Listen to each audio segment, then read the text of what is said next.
It's Wednesday night, sometime after 5 o'clock Pacific time, which means I'm watching a squirrel eat dinner. Hello, I'm Noah Nelson. I am watching a squirrel eat dinner, but that is not what this show is. This show is the No Proscenium Review Crew. Each week, we gather the crew in the Discord to talk about all the stuff they've been seeing and experiencing. I mean, not all of the crew, like a few members of the crew, and we hear from them. We talk about what's working, what's not working. People make a case for what should be pick of the week, and then we go on to the regular show. And one of the people you're hearing tonight will have the pick of the week. This week, we were supposed to have Danielle Look, our Denver correspondent, as one of the members of the crew, but we were having technical issues that we could not sort out in a reasonable time. So we will have Danielle on another edition of the show. And it's a shame because I really wanted to hear about her bit. But we have tonight joining me are our East Coast curator Blake Weil, good to see you all today. and our Chicago curator. Hey everyone, it's Patrick McLean. And for those of you who are hanging out with us in the Discord, we will open the floor up at the end of the formal bit, which should take us about, I want to say like 30 to 40 minutes. So stick around and we'll love to hear from you. And Yeah, as long as we don't talk about baseball or Star Wars or we try to undo some like systemic or massive issue in the industry. yeah, so long as we don't get into it, which, like I said, that's why three of us, 40 minutes, because we'll probably try to get into it. I believe that our plan called for Patrick to go first. Patrick, what are you talking about this week? Yeah, well, I'm going to kind of change it up a little bit this week. I'm going to actually be talking about a conference I attended. I had the great pleasure this weekend, particularly Sunday the 22nd and Monday the 23rd here of August, of attending RECON. The escape room conference online here in Discord. This was, of course, done by our good friends at Room Escape Artists, who have been covering the scene of escape rooms for a very long time. Far as I know, I consider them to be kind of the premier site. They're always producing great content and reviewing pieces all over the world. I think have they been to every continent? I'm not sure. They've definitely been to most of them, but they've too, like we have been trying to kind of build up our immersive community. They've been a really powerful force in building up the escape room industry by both connecting other critics, but more importantly, of course, creators and owners, and creating a space where they can collaborate and talk. And so they had their big conference, which once again was digital, and arguably rightfully so with the status of the world we currently find ourselves in still. And I attended, I would say, about eight of the main panels that were open to the general public, which don't quote me on this, but I think they might be releasing those eventually soon on their YouTube channel. I feel like you could go see them at one point last year's. Anyways, it was a really great time. I really love the escape room community because they are so welcoming and and such great collaborators. Because I feel in an industry where, frankly, it's like, if you're in a city where there's 10 escape rooms and someone's going to one, like the other nine are missing out. And I'm really constantly blown away about how they're always trying to provide solutions, both practical business solutions, but also ways that they can help each other's businesses thrive and grow in the rooms themselves. And I think what was really kind of interesting with a lot of the talks I attended were came down to two basic elements. One, I think they were really about discussing like the kind of structure of the pieces, and really kind of elaborating and focusing on how we can how they can heighten the audience's experience in that hour and what they can be doing with it, both in the very kind of technical practical sense of it all, where they are, ensuring the safety of everyone who attends, to further just ways to heighten the theatrics, whether that's, puzzles of the world, or ways to kind of put narrative front and center. And I would say the other kind of really big thing I walked away with that I found interesting was how, like, we kind of, I know Noah and I definitely get into it, but like, where does the boundary of immersive theater end? Like, how, we are inclusive and we welcome everything, but everyone loves to define things even outside of us and stuff like that. So like putting things in their each in their kind of own square. But I think what was really lovely is that there was a lot of escape room adjacent elements that were attending Recon, because there was a really great panel about tabletop escape games, which I think have exploded because of the pandemic, because you can't go anywhere. If you're lucky to be, quarantining with other people, that's a great way to have a lovely afternoon or evening spent puzzling and trying to figure out riddles. And then also, I think that they really kind of expanded in regards to the online market, and really kind of providing that to be a space, and keeping a forward thinking eye on what that will become. But it was a really lovely time, and uh, props to them, because I thought the talks themselves were just so insightful. Whenever these drop publicly, if they do, I cannot recommend them enough, because I think there's just really great stuff about storytelling too. Like, a puzzle is just a plot point, right? Like, in that kind of correlation between escape rooms and immersive theaters. A puzzle is something you have to get through. A plot point is something you have to track and uh, keep keep track of in immersive theater. So the parallels are there, and I think there's a lot of really great stuff the immersive theater community can learn from escape rooms. You mentioned that there was tabletop and there was stuff about online. Were there any other big trends coming out of the talk, like some kind of like compass, rose, north star, English failing me, like No, I got yeah. you. I think there was a very interesting trend that I think has strong parallels actually to a lot of the stuff we talk about, to go over to the shelf and open up yet another can of worms. I know literally last week, or the week before, we were talking about content warnings, and like, how much do you tell the audience up front about what's going to happen when they come see an immersive experience? Do you give it all away with, like, your 11th hour plot twist in your experience has some really grisly stuff, whether that's physical, emotional, or mental? Do you tip your hand? And I found in a lot of the conversations I was lucky to be a part of at Recon, the escape room for the physical, practical spaces are really trying to figure out, like, are we gonna keep using like records, showcasing the escape rates. Like, this room can be done in 30 minutes. Like, is that still a selling point for us? Or are we trying to make a pivot to like easy and medium hard?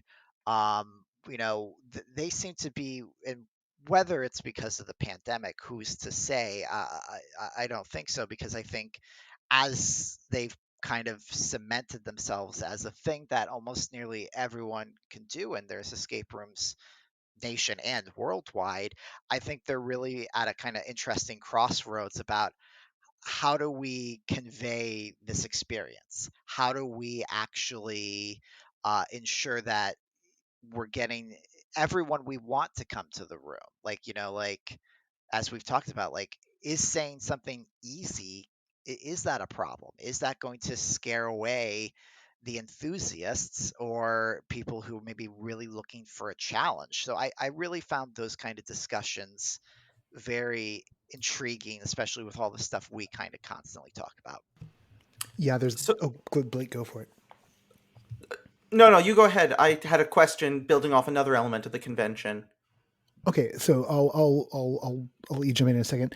Um, the this dynamic here of sort of trying to figure out how to kind of market to a broader audience and what sort of needs to be communicated. I mean, this is something that like every medium struggles with, and it's definitely interesting to hear that there's also concern around like, well, if we say that something's easy, are we just going to like absolutely shut people out who might be just running around looking for challenge, because it assumes that like the hardcore, and I think in escape rooms particularly for a long time, because of that sort of like how quickly can you get out, right? It was marketing, not solely, but marketing heavily to the hardcore, marketing to people who are like hunting room to room to room, Agreed. and they're amazing as the vanguard, and they can book a room up for a very long time, but the profitability on a room comes long after you're just like, oh, we're just in refurbish mode. We've kept this, we did the build, and then we're just keeping people coming through. And so then it becomes like, well, how fun is this? And the rooms that have a sort of replayability to them, or are clever enough, like I'm thinking of places like Crossroads, where they have a couple of games where that's down in Orange County here in the Southland. There's like one game that's more of a social game, like a social deduction game, than it really is an escape room in some ways. And so you can definitely have a different experience every time you go back with a different group of people. And then there's another room that, isolates everybody from the start. And because of that, you could go back a few times, and so long as you're playing a different track, you know, that's more than reason enough to come back. And it's definitely interesting to hear this dynamic is reaching out farther. Yeah, for sure. And I think as we said, it's kind of interesting, like just the longevity. I think that's a really great point you make, Noah, in regards to that, because um on that note, it's also what I really enjoyed about Recon was how far people were coming, and how, maybe for lack of a better word, small some of these operations that were attending, that like people who are truly doing regional work, like they're the only person within 100 miles doing escape rooms. Like maybe they have a business that only has one or two rooms and things like that. So really, kind of that discussion of like, how do you keep the audience coming in, and how do you keep them coming, was interesting, because they also talked about like just literally on the website, like how do we list these things? It got even that technical, some of these conversations, like do we just do like the Amazon, here's a bunch of room listings you could do, or do we really try to curate this experience and get them into the best room for this audience that's coming? And and then there's, the challenge that comes in there with curation of I am not a person who cares a ton about spoilers, but room escapes are kind of one of the only genres where a spoiler I find, experience destroying. And so there becomes, a further challenge in curation. These discussions are really important as kind of room escape scalability becomes the question. Now that it's become, a certified phenomena, the question becomes how does this move from sort of a niche hobby that's here to stay to something like the movies that everyone does?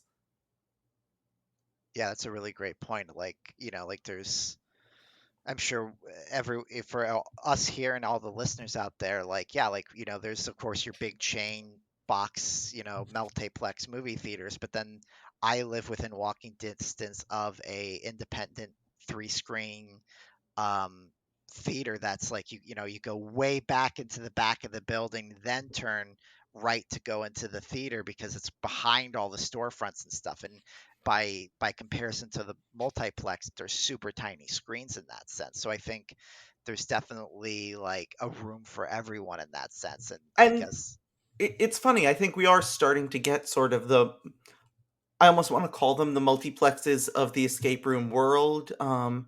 I am trying to remember the name of the escape room chain that I am thinking of. I mean, Um, there are definitely a few chains, right? So but there's there's like one in particular that popped into head for me, which was Escapology, mm, which has always been. I've done a few of their rooms. They've got a very standardized room set across the country. They are all of the rooms that I've done have been medium challenge, high production values, um, and like the worst part of Universal Studios, heavily focused on screens for a lot of the scene setting to enable sort of this growth and standardization. And you said so, screens, not screams, right? So yes, making sure. screens. No, The he will reason scream when he sees another screen at Oh, this okay, got it. place. Listen, when people say But Universal, I flash on Halloween Horror Nights, so I thought it might be Screams, but no, you oh, said I Scream. Yeah. I Anyway, flash on that terrible new King Kong tram ride that they're trying to shove down our throats, but I yeah, digress. yeah. The point is, I feel like we have created sort of, I almost want to say like the Marvel movie or the blockbuster mold for what is a generally palatable public escape room, what we're kind of going for there. And I think it's really interesting now as we're starting to see that diverge into kind of this more indie scene. And how do we communicate that divergence now that we're starting to get sub audiences? Can we call something an art house escape room? Well, I Yeah, mean, and I think some people would call like the Nest an art house escape room, for instance, like here in LA, right? Hmm. But I also think like so much of this is because it's still a lot of small businesses, right? Like there are some chains, whether it's Escapology or 60 Out or Five Wits, right? Like those are a thing. But it's also still a lot of small business owners, a lot of people with one, maybe two shops. And then when you think of multiplexes, like there are some places where what they've done is like a few of these small business owners have teamed up to buy or lease a building, and they're like building out their brands inside the same spot because they can share an infrastructure. And then So there's the kind of new growth of sort of the escape room production companies, a lot of them coming out of Europe. I know there's one major company in Poland that are sort of, they sell escape rooms for purchase, sort of prefabricated to small businesses to operate. There was one, the Game of Stones sort oh of yeah, Game of Thrones knockoff I, room. I mean They've that's got that at a few locations, but all of those are being independently operated. So you're seeing a lot of different sort of business models there, even in terms of that franchising and relation. yeah, that franchise model was with us from the start because you had Russian companies like Maze Rooms in LA, which was one of the first ones in LA. And I'm talking like way back when. Like they were the people like Maze Rooms and the Basement were the two owners I went to when I did the NPR story like 9 moons ago. And I mean, this was like super early on, and they that was a Maze Rooms was a like a young Russian couple, and they were getting a lot of their kit and their design. Just there was a Jumanji room that wasn't called Jumanji room, it's just called Jungle Game, but it was definitely based off a Russian game, like a game in Moscow that was called Jumanji, but like that's just because they don't care about American copyright over there. And we saw a lot of that. Fun fact: the electronic locks failed on that one. We for a minute got trapped for ooh, real. In yikes. they got Ooh. us back out, but they had to turn the breakers back on. We forgave them. We loved them. It was great. I think I was playing that with Ilan Lee of Exploding Kittens. So I think yeah, Well, and yeah. on that note, I would say the other interesting, just very briefly, and we can move on. Another interesting trend that maybe I'm reading too much into, or I hope I'm reading the tea leaves correctly. It sure seems like with a lot of the creators who were at Recon, that there seems to be a move to more like in world puzzles Mm. or thematically fitting puzzles that it's not like you walk into a room and for some reason the refrigerator has a padlock on it, right? Like because Mine I does. well What are you talking oh about? No. oh well Do not Depends food how much your shame roommates me. eat your. Right, yeah. Well, yes, okay, yeah, I suppose there could be valid reasons why there is, but it definitely seemed like a lot of people were interested in making sure it wasn't a puzzle. The puzzles weren't there for puzzle's sake. They were there as part of the larger, dare I say, immersive aspect, the thematic aspects of the room. So hopefully, if I'm reading, as I said, if I'm paying attention correctly, and if that's what I'm hearing right, I'm really excited by that prospect. That is cool. Okay, we could go round and round. There's like four more roads we could go from here, but we've been on this one for about 20 minutes, and I believe next in the plan, originally was going to be go to Danielle, but now instead Blake. And Blake, we don't even know. We I think we know nothing about the piece you're bringing to us. What do you have? Sure, What do you have this sure week? thing. So happy to unveil this mystery to the table. This weekend, I was originally supposed to see the Grown Ups up in Brooklyn, but that got rained out because of the big hurricane.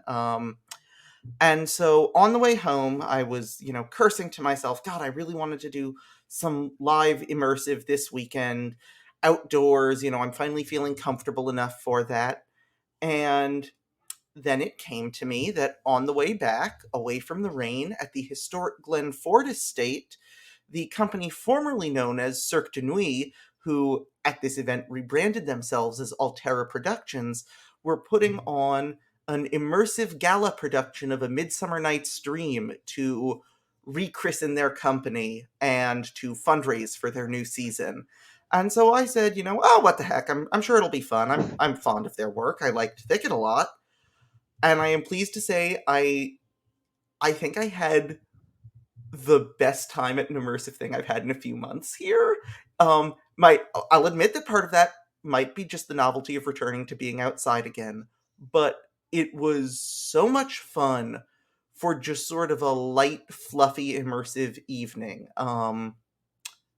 So all in all, it started just as it had the vibe of an outdoor wedding.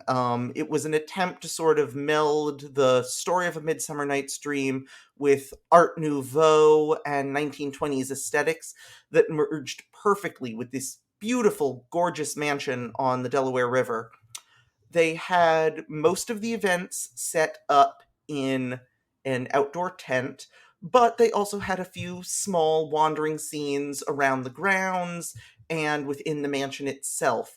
Not formal one on ones per se, but you could wander off with an actor, and there was enough going on that you could get intimate scenes very easily. It had a fantastic grazing table and a fantastic house cocktail. You know me. If you've followed my opinions, I'm a sucker for in-world food and drink. And the way they presented all the hors d'oeuvres for the evening was with the most spectacular, overflowing Baroque wedding banquet table, just laden with meats and cheeses and huge bowls of fruit. Like, it looked like something out of, a still life. It was stunning. It almost was too pretty to eat, but I ate a ton of it. And then the way they weaved sort of the immersive elements into the fundraising of the evening was a ton of fun. For A Midsummer Night's Dream, they did Pyramus and Thisbe as a charity fundraiser in which the audience, as the play's benefactors, were able to pitch script edits that they would gamely improv along with it. Uh, they had, for the fairies, their a fellow company that they work pretty closely with, Almanac Dance Circus Theater. They had all of sort of the, no line or one line fairies as fabulous acrobats, just doing sort of pulling people into one on ones for a little bit of light clowning, doing some pretty spectacular aerial work on some big aerial silks that served as a centerpiece for the tent. And they managed to raise a lot of money and really launch what seems to be a spectacular new season. And on the one hand, and then I will totally open up the floor to any questions because I worry that I might be being a little vague just because I'm overwhelmed by how much fun I had. On the one hand, it was pretty light, the experience. It almost had the feeling of like a nice summer wedding with immersive elements. But the thing that to me really set it above and beyond was the way that it managed to balance sort of COVID safety with all of that. The fact that they structured things so that if you were indoors, you were not in a large group. If you were in a large group, distance was maintained pretty spectacularly by routing people around using different acts and different private interactions and by spreading people out over the tables. And that it seemed to be a really nice launching point for the rest of their season. They've got an upcoming show. They've got a huge agreement with this mansion, who apparently likes them a lot, and now they're going to be doing a whole series over the course of the year there. The next of which is going to be an immersive horror dance show called The Poison Garden, which they described in their program and advertisement as a little bit akin to Sleep No More on a smaller scale. So I am very excited for that. Well, So, and oh, go for it, really Patrick. quick, I just want to like because I've been looking at the website and I was watching a video, and I think, Blake, you are underselling by just saying this is a mansion. This is not a mansion. This is like an estate. It There is an is like estate. There's this. grounds. There's a yacht marina. They're planning sometime in the spring to have drag queens and lawn games. So there's going to be a big croquet party. It is like it's like you've stepped into like the Great Gatsby or Downton Abbey or something. It is And where is it again? stunning. So Physically? it's the Glen Ford estate, and it is Right. maybe 10 minutes north of me on 95 from Philadelphia. From Philly. Oh, Philly. Okay. So like, and so you turned back around. You made it sound like you turned back around because of the hurricane and then just like drove over like the same day. Yeah. Pretty much. So I was supposed to see my show in Brooklyn on Saturday night. I was having a burrito bowl in some kind of funky little place in Greenpoint with my friend, and I get the email, canceled, we'll let you know when it's coming back. So I said, okay, I'll just watch some TV with you and drive back in the morning, not a problem. So I crashed on his sofa and got myself, a donut from my old donut place in Queens. And then I'm driving home kind of in a bitter mood, and I just said to myself, this weekend could be, no matter how much fun I had with my friends, this weekend could just kind of be low key spent, or Or you could hello. pop, or you Yeah. could pop into the thing. Oh, Yeah. sorry, my monitor just died, so I Oh, got a that's little okay. worried for a second. It's okay. Um, no, or it could be this, I could try to turn it around. And the Yeah. minute I saw the clouds part as I was going down the Jersey Turnpike, I knew it was an omen.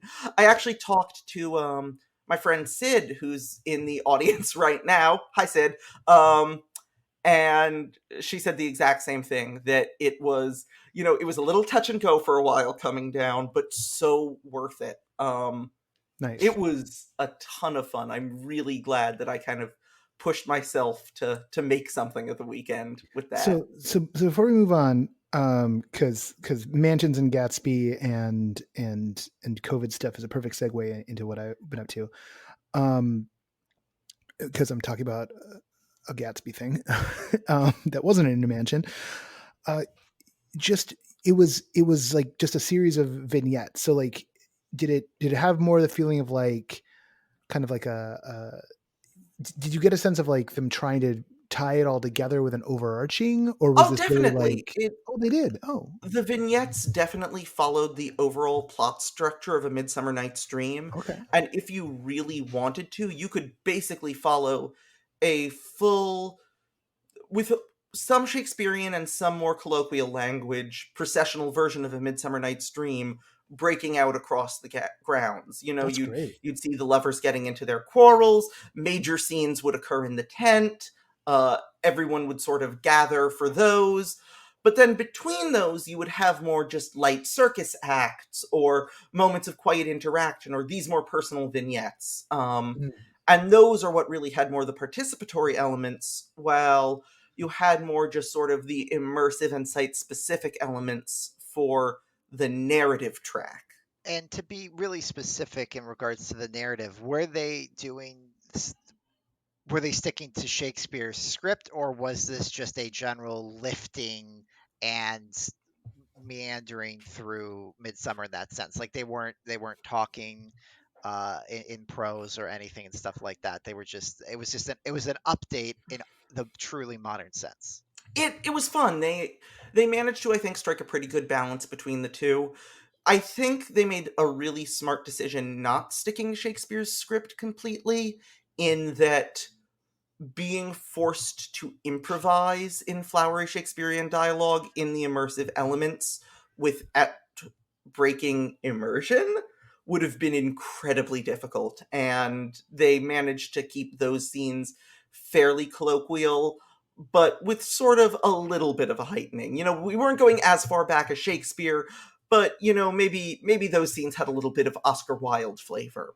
Got it. On the other hand, for some of these larger scenes, they did manage to keep some of the poetic language, which was really nice. Especially in the ways that, because all of these people, they have a lot of trained sort of, their original name was Cirque de Nuit. They had a lot of people who have really great circus artistry talent here. And the way they were able to kind of add a physicality and kinetic energy to a lot of the original Shakespearean language to make it feel modern really stood out as fun to me. All right. So it sounds like you're going to be headed back to as much of the what do they rebrand themselves? I knew they called them by their old name.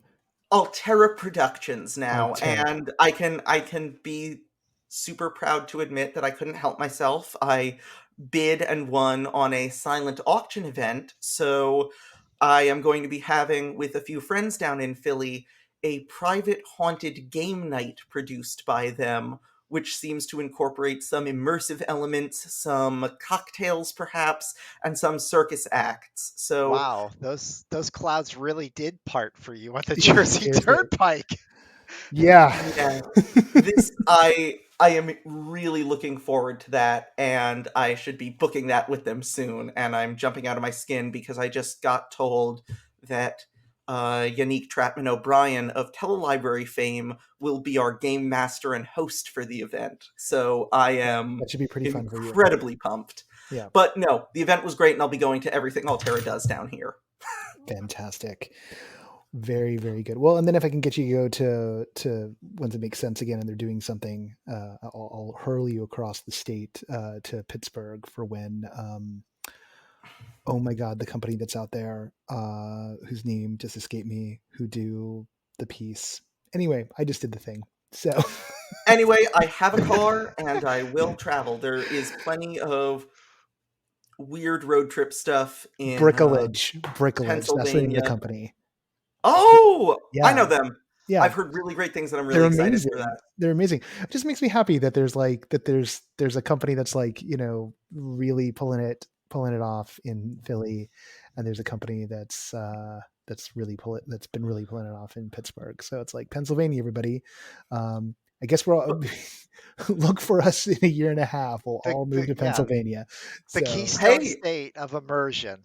it's it's a growing scene. We've also got a I know someone pseudonym just bought a down house here. there. Someone just Jaden bought a house, and like Jaden's doing okay now, but like a year ago wasn't. So I'm like, maybe Pennsylvania. So you were saying Gatsby. Now I'm curious to hear about your Gatsby thing, because I think I know which piece you're going to talk about. I was reading about this one. Yeah, so Gatsby and an immersive illumination by Loose Change slash 2 Cents Theater Company here as part of the Hollywood Fringe Festival. 2 Cents in each fringe usually does one or two immersive things, sometimes really big ambitious things, sometimes kind of smaller things. They've been hit and miss for me over the years. Like there's sometimes in their detail work, like some good. I've seen some stuff. I think there was like a school one that I really just thought was a lot of fun. Like it was some of the puzzles were broken, but like it was just a blast to like run around and do. And there was one that there was a super ambitious one they did based on T.S. Eliot's The Wasteland, that some parts of it hit really well and other parts of it I was a little like, ooh, structurally, and even a couple of times I was just like, oh, maybe this isn't like the right way to approach this part. So, but those were the previous things. But I'm like, I guess I say all that to say I'm pretty familiar with the company. And from a fit and finish level, okay, so there's two roads here. One, this show, if it was presented in 2019, I would have been, I don't know if I would have been bowled over by, but I would have been like, this is a fine exemplar of, you know, immersive work, and particularly immersive work at a fringe level. They have absorbed a lot of lessons from a lot of different folks. So the idea here is that they're doing a a blown out chapterized version of Gatsby, which cribs a little bit from what the Speakeasy Society here in LA did with their Kansas collection piece, which kind of did a remix of the the stories, the Oz stories. This is a little bit more of a straightforward adaptation of Scott Fitzgerald's work, um, with a few tweaks that kind of like create this doubling effect of 1925 and 2021, because we've literally got almost exactly 100 years between when the novel was published and our own time. And they zero in dramaturgically on some elements that make it resonate a little too cleanly in ways that are like gloriously uncomfortable. And that is the fact that, as I write in the piece that's on the site, Tom Buchanan is a racist douchebag, like a straight up hideous human being, and he is in the novel. And He's the novel's protagonist in a way, like, or we read the novel from him, right? It's been No, no, that's Nick that's Nick. Carraway. Tom oh, Buchanan is thank you. definitely the antagonist. He is Daisy's husband. So That's Nick right. Nick hates him because Nick's in love with Daisy, and of course Tom hates Gatsby because Right, right, right. so and the actor playing Tom just nails it. Like nails it in a way where you're just like, oh, this guy, holy crap. And he is at points, from what I can tell, just quoting the character from the book, but just really manages to nail it. And it creates these kind of like cross time echoes. Um, and this just this casual cruelty that comes with a level of privilege. Sometimes when you encounter something that's an adaptation, you're a little bit of like, but why? Particularly with something like Gatsby. Like, unless you skipped school that week, we've all read it.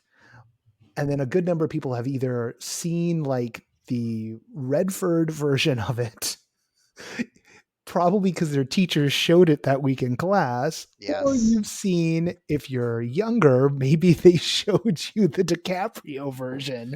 But one way or another, if you want a Gatsby, it's out there.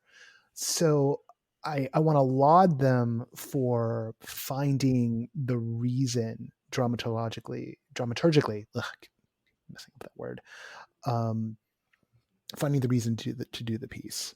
And that means zeroing in on some of the more uncomfortable parts of who the antagonists are in this, So and they make some choices that are going to heighten that even more as they go on. Blake, go for it. I was going to ask, you said this was episodic. So what kind of stretch did this one cover? So it's the dinner party. There's a dinner party that happens, and I think it also happens like in the book. Like it's basically like Nick going over to see Tom and Daisy, to see Daisy and having to deal with Tom, right?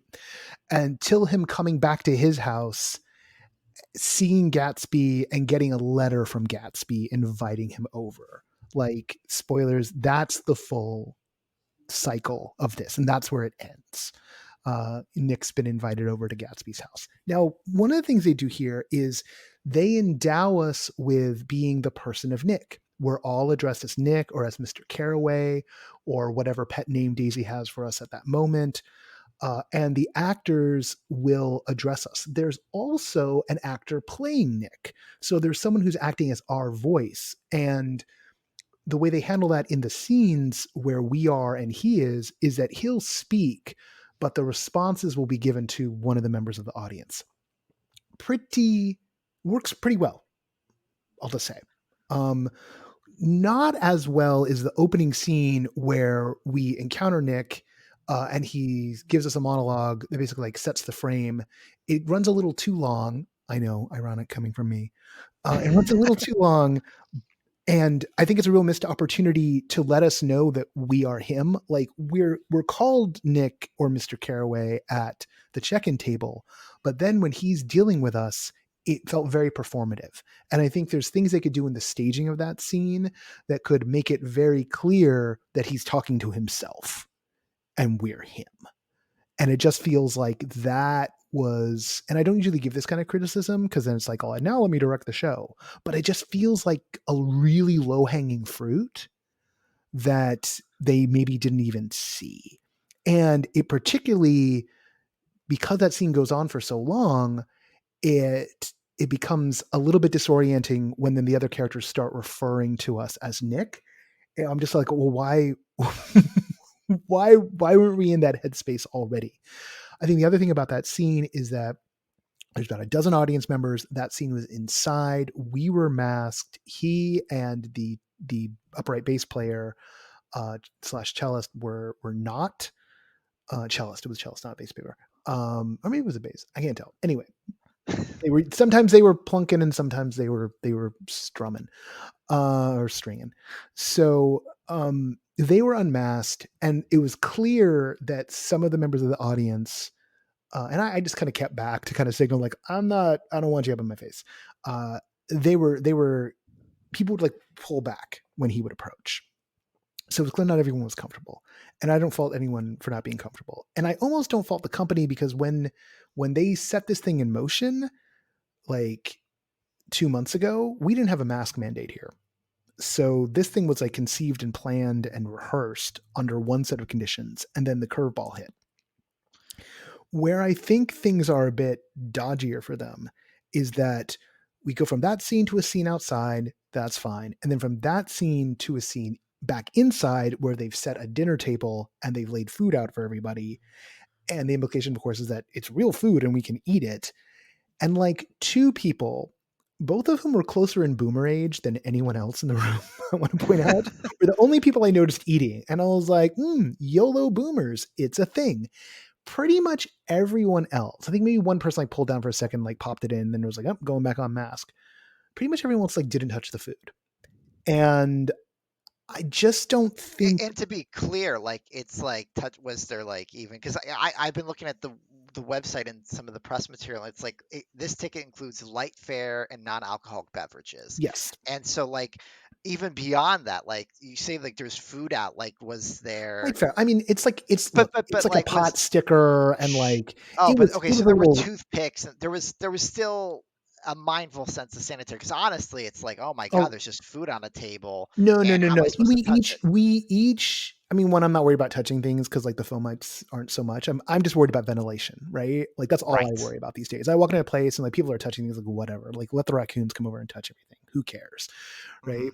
Like what I'm worried about is like we were in a theater, and the theater wasn't terribly ventilated, and the actors are unmasked, and I'm just like, all this is a dice roll, right? Now Yeah. everyone was checked for vaccination at the door, but Patrick, I remember your experience, right? You know, like Yeah, ju- back just at the start of July, and things were going down, things were better. I was fully vaccinated. We were all following CDC guidelines at the time, and like like when the pandemic first started, I think I had an early encounter with a breakthrough you did, pandemic yeah, case, you know. yeah.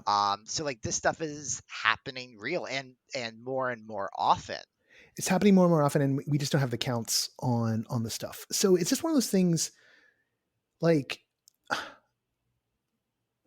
I, people weren't eating the food because people didn't want to take the mask off and it just leads to the point of like, oh, why bother having the food, right? I was You gonna know, say, this show sounds so painful for me. Food in an immersive is, like, my favorite thing. To have that be put in front of me and not feel comfortable touching it. Oh, it sounds like, the Cave of Wonders, you know?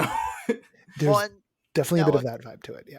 and when did the mask mandate start in LA? Like this wasn't it's not yesterday, but it's been several weeks, right? It's definitely been several weeks. It was like mid July, and I think there's still some ambiguity around like should performers be masked or not.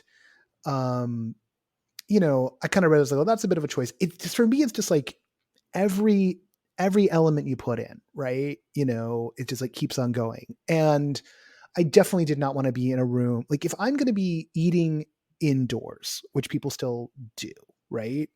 And I've done like once since the mask mandate come up because that's just how the dice rolled. That was eating indoors with a friend at a really well ventilated restaurant. And even then I was like, yeah, this isn't the best idea I've had in a while, but this is the only restaurant that's open. We're hungry. So it's like, here we go. And annoyingly, they did not offer us outside. They're like, we'll sit you indoors. I'm like, oh boy, okay, I guess here we go.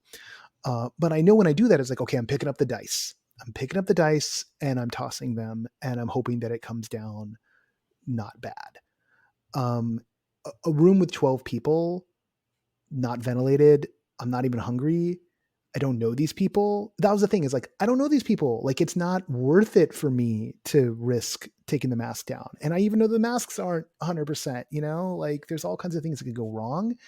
Hmm. And that's a big thing is just like ultimately, if you're sitting there and you're thinking about that and you're not connecting with the piece, it's doing the piece a disservice. And also, they got to be wasting not a whole bunch of money, but like a decent amount of money on the food that people aren't eating. So so yeah. So anyway, belabored that point. But then like, the rest of the piece is pretty strong. It's really well structured. It's a really big step forward for the company. And I think that's one of the reasons why I'm like frustrated about this element is like people aren't eating the food anyway. They could still stage the dinner party scene, just not have food and have, people around. Um, even I would even feel less weird about like, okay, the actors are on the table, the actors are unmasked, we're all sitting in front of like empty plates. That's fine, you know. Um, and I think that's probably what they should do and where they should go with it. But I think that the company's done, and again, I feel kind of bad for them because the rules keep changing. Everyone was, you know, checked at the door to make sure they had their vaccination or a recent negative COVID test. But as we know too well here, because of your exposure scare, like breakthroughs happen, and it just feels like when it comes to people designing this stuff, it's almost like leave the if you're indoors, leave the food out of it for now. It's just too much. Yeah, and then there we are talking about this and not talking about like the quality of the art, and that's sort of the problem right now. Right, but I think I mean, it's interesting because to backtail it really quick back to Recon, it's like also clearly like I would say online games are here to stay, right? Like the market, they're not going to be. There might be less online escape rooms, but clearly for both the immediate future, but most likely for the long time, we're not going back to that. Like this is something we're all gonna have to live with for a very long time. Like, like I Oh think yeah, of the I have sense friends of right now who are saying like we're going to be living with this for 5 years, and yeah. that mortifies me, right? Like we're trying to plan a summit in January, and again, 8 weeks ago, I hosted a meetup at a bar, and like almost like the very next week, it was like things are going wrong, and I'm like, damn it, you know. I went to Area 15 and I went to Meow Wolf like later that week, and I was like, wow, there's a lot of unmasked people. And then cut to the Delta variants of things. So how we're approaching this, how we're designing it, what we're asking people to do, and what we understand, mitigates things. Because I don't think it's definitely not fair to like ask someone, to like, hey, risk your health to go enjoy yourself, unless that's like an extreme sport thing, which is like, expressly you're going to be doing that, right? Right. For like risk your health to go enjoy an interactive performance, ugh, It just dawns on me that the pandemic needs a good onboarding process. We need to check in. We need to be provided very specific rules about what we're going to be doing for the rest of this immersive experience. And please be followed. And if you need help, please find someone in the yeah, yellow T-shirt, we, we, and they'll take care of you. we would have kicked a lot of people out of the show with no refund by this point. Let me just tell you. So I Oh, I don't know if we could narrativize and gamify quarantine, then I think it would be a lot more palatable for a lot more people. I don't know, man. That's I don't know. That's a whole nother thing. Let's that's one I'm gonna say. Let's not take that one up. All right. Well, this is 51 minutes of our lives that we seemingly get people around for. That's amazing. Biggest audience we had in a while. So tell you what I'm gonna do. We're gonna stick around here in the Discord for a few minutes, and then we'll break out and we'll record the pick of the week afterwards. But because we know we've got some folks here in the audience, I want to go ahead and I will stop the review crew recording. So for those of you who are listening afterwards, this is the end of the show. Check back to see what the pick of the week was on the next instance here in the feed, which will be the main show. And then on Saturday, I'm going to finally drop that extended version of the interview with Doug Jacobson of BRCBR because Black Rock City is emerging again in alt space over this weekend. So it's the perfect accompaniment to that. And also, I ran out of time to do it today. So that's what's up with that. And we will see you in the feed soon enough.